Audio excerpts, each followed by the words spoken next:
Shalom, graça e paz, povo do Avivamento. É uma honra poder estar aqui, passar e falar com vocês. Quero passar nesse momento uma reflexão sobre a palavra de Deus, sobre aquilo que a Bíblia tem como princípio para nós. E hoje eu queria usar um texto que está no livro no livro de Lucas, no capítulo 24, que é uma passagem bem conhecida que fala dos discípulos do caminho de Emaús, ou os discípulos que estavam a caminho de Emaús. Essa passagem é interessante porque, para mim, ela é uma passagem que demonstra e explica algumas dificuldades que algumas pessoas passam na vida, mesmo crente ou não crente. Ou seja, a dificuldade de ver a Jesus, a dificuldade de perceber que Jesus está ao nosso lado. Jesus muitas das vezes se apresenta para nós, pergunta o que nós precisamos, o que nós estamos conversando, e nós fazemos pouco caso de Jesus. Aí você pode falar, meu pastor, meu apóstolo, como é que Jesus se apresenta e a gente não consegue enxergar?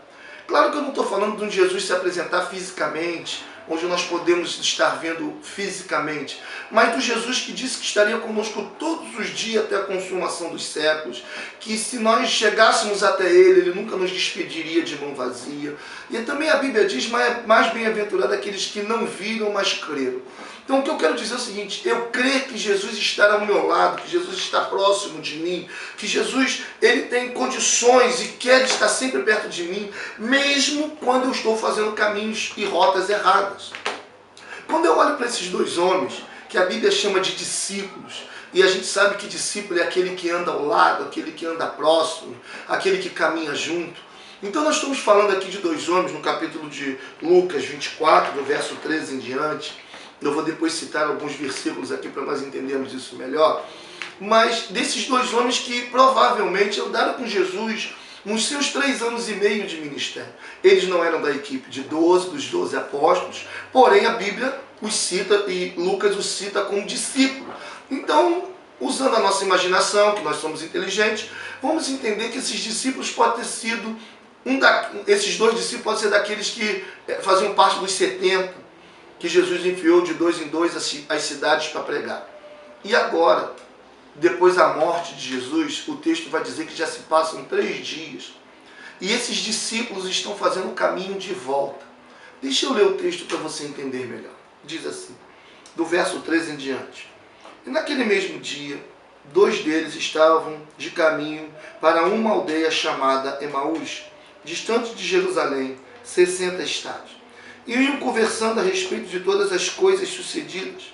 E aconteceu que enquanto conversavam e discutiam, o próprio Jesus se aproximou e ia com eles. E os seus olhos, porém, estavam como que impedidos de o reconhecer. Então lhe perguntou Jesus, que é isso que vos preocupa e de que ides tratando à medida que caminhais? E eles pararam entristecidos. Um, porém, chamado Cleópas, respondeu, dizendo, és o único, porventura, que tendo estado em Jerusalém, ignora as ocorrências desses últimos dias? E lhe perguntou, quais?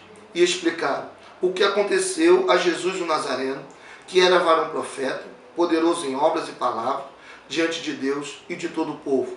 E como os principais sacerdotes e as nossas autoridades o entregaram para ser condenado à morte e o crucificaram. Ora, nós esperávamos que fosse ele quem havia de redimir a Israel. Mas depois de tudo isto, já é este o 3º dia desde que tais coisas sucederam. Eu quero ler só até aqui, e depois, se você quiser, você pode ler até o verso 31, 35, entender um pouco mais a história. Mas Jesus se coloca ao lado daqueles discípulos, e o texto diz que eles estão como que impedidos de o reconhecer. Isso me faz perguntar, o que nos impede de reconhecer a Jesus? O que nos impede de ver a Jesus? Jesus se coloca ao lado deles e o texto vai dizendo que eles eram discípulos. E como eu disse a vocês, eles estavam fazendo uma rota contrária, uma rota de retorno à sua vida antiga. Estão saindo de Jerusalém e voltando para uma cidade chamada Emaús, que o texto diz que é 60 estádios, se dá uma medida aproximadamente de 11 quilômetros. Eles estão fazendo o retorno de 11 quilômetros de volta para sua casa. E o interessante aqui é que não é a caminhada de volta. Eles estão voltando para uma vida antiga, eles estão voltando para aquilo que era princípio para ele. Alguém que tinha experimentado, alguém que já tinha experimentado durante algum tempo caminhar com Jesus e agora estão voltando. Primeiro ensino que eu tiro aqui, que todos aqueles que perdem a visão de Jesus voltam para a vida antiga. Isso acontece com muitas pessoas que muitas das vezes estão no Evangelho durante muito tempo, estão no Evangelho durante alguns anos e daqui a pouco, por não mais perceber que Jesus está próximo, volta para a vida antiga, volta para as práticas antigas, volta para a vida de pecados, se assim podemos dizer. Esses discípulos estão voltando. Por quê?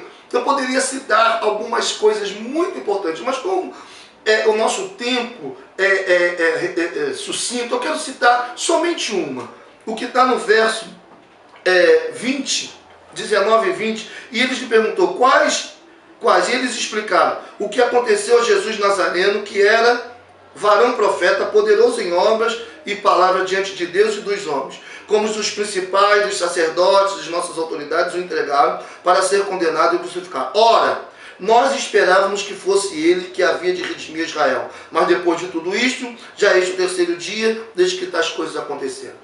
O que nos impede de ver a Jesus? A nossa motivação errada. Esses homens andaram com Jesus aproximadamente 3 anos e meio no seu ministério e não conseguiram entender nada que Jesus estava explicando, porque eles esperavam aquilo que estava escrito na lei, nos profetas, na Torá, que o Messias viria da descendência de Davi e que retomaria o reino de Israel, como foi no tempo de Davi, como foi no tempo de Saul, como foi no tempo de Salomão, fazendo uma nação poderosa, tirando eles do jugo do romano. Mas só que Jesus vem em outro espírito e morre e é crucificado. E agora esses homens perderam a motivação, porque esperavam uma coisa e Jesus agiu de uma outra forma. E aí chega a nossa conclusão. O que nos faz perder a visão de Jesus? Porque quando nós nos aproximamos dele, ele está ao nosso lado, mas nós queremos que ele haja da maneira que nós premeditamos, ou da maneira que nós imaginamos. E quando Jesus toma uma nova postura, um novo comportamento, ou faz alguma coisa na minha vida, ou na sua vida, do jeito que ele quer, não do jeito que nós queremos, nós temos a tendência a voltar atrás e não ver o que Jesus está fazendo. Mas Jesus é generoso, Jesus é bom. Apesar desse relatório de motivação errada, de pensamentos errados, Jesus ainda continua a caminhar com eles. Jesus continua a andar os 11 quilômetros com eles. Jesus começa a explicar pela Escritura o que deveria acontecer. E quando já estão próximos da sociedade, Jesus faz como quem vai adiante. E aqueles homens, diz o texto lá na frente, que aqueles homens os constrange a entrar na sua casa. E à medida que Jesus entra na casa daqueles homens e senta à mesa para compartilhar com eles o pão, os seus olhos se abrem. Queridos, não é o tempo que você anda com Jesus pelo caminho, é o tempo que você tem de comunhão com ele que vai fazer com que os olhos sejam abertos. Aqueles homens andaram 3 anos e meio, andaram mais 11 quilômetros e não conseguiram ver que era Jesus. Mas no momento que entrou na comunhão, que entrou na intimidade, porque quando eles entram na casa, eles saem do comum para entrar no lugar reservado de intimidade. E quando eles entram nessa intimidade, nesse lugar reservado, que Jesus toma o pão e parte, os seus olhos se abrem. Sabe qual é o nosso problema, amado? É que nós não temos intimidade. Às vezes nós vemos a Jesus no meio da multidão, numa igreja, num culto, num congresso. Mas a minha pergunta para você: como está a sua vida de intimidade, de comunhão com Jesus? Como é que está você no lugar secreto? Como o próprio Jesus disse, quando tiveres que orar, entra no teu quarto, fecha a tua porta e ora ao seu Pai em secreto. E até nos ensina como fazer isso. Querido, se você quer ver Jesus, você não precisa de um mega templo. Não estou dizendo para você que você não precisa ir ao templo. Eu estou dizendo que ir ao templo é o momento da adoração. Mas o teu momento com Deus, a tua intimidade com Deus, a tua revelação de Deus, quando os teus olhos vão se abrir, é quando você estiver na comunhão.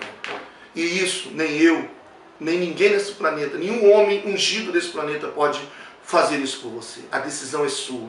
A decisão foi daqueles homens de constranger Jesus para entrar, de chamar Jesus, entre na minha casa.